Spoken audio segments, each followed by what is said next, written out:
Ito nga guys, at dahil sa bagyong si Pipito, napilitan akong umorder nitong ah, battery charger. Dahil sigurado magba-brown out.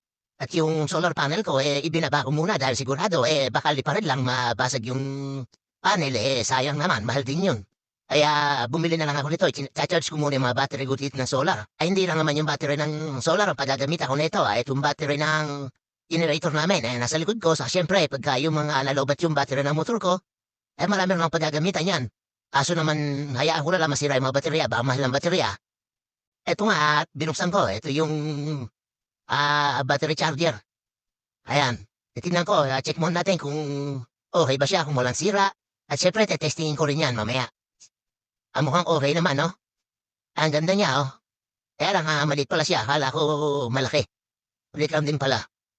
Pero 500 amperes na nakalagay sa kanya, oh. Ayan.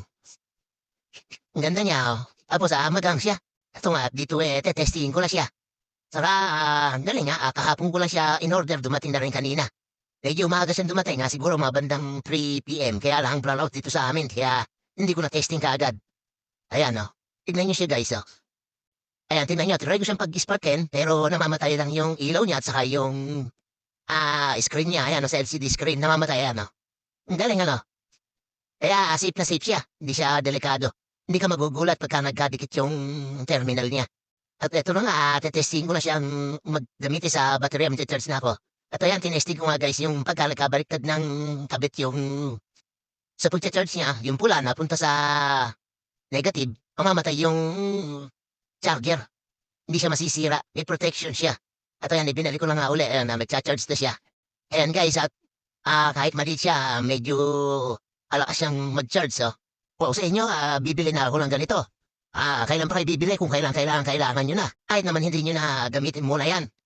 Kung meron na kayo, di ba? Hindi nyo naman pinakakain yan. Isang bilihan lang. Tapos kung kailangan nyo na, may magagamit na kayo, di ba? Hanggat mura, bumili na kayo. Kasi pag bumalik sa dating presyo yan, medyo mabigat na sa bulsa. Ayan, at kung makita nyo, nagcha-charge yung battery ko. Ayan, sa solar yan. At tapos, hindi lang yan ang i-charge ko. May dalawa pa akong nakaabang na ipo-full charge. Yung sa generator ko, ayan. Dalawa kasi yung battery sa solar ko, tapos itong maliit na kulay itim na to, sa generator yan. Isa pang dahilan kung bakit ako bumili ng battery charger na yan, para makatipid ako sa gasolina. Hindi na ako bibili ng gasolina para sa generator. Yung battery na lang ang gagamitin ko. Ang mahal kaya ng gasolina ngayon, dahil naka-solar setup naman ako. Kaya binaba ko yung solar, baka masira.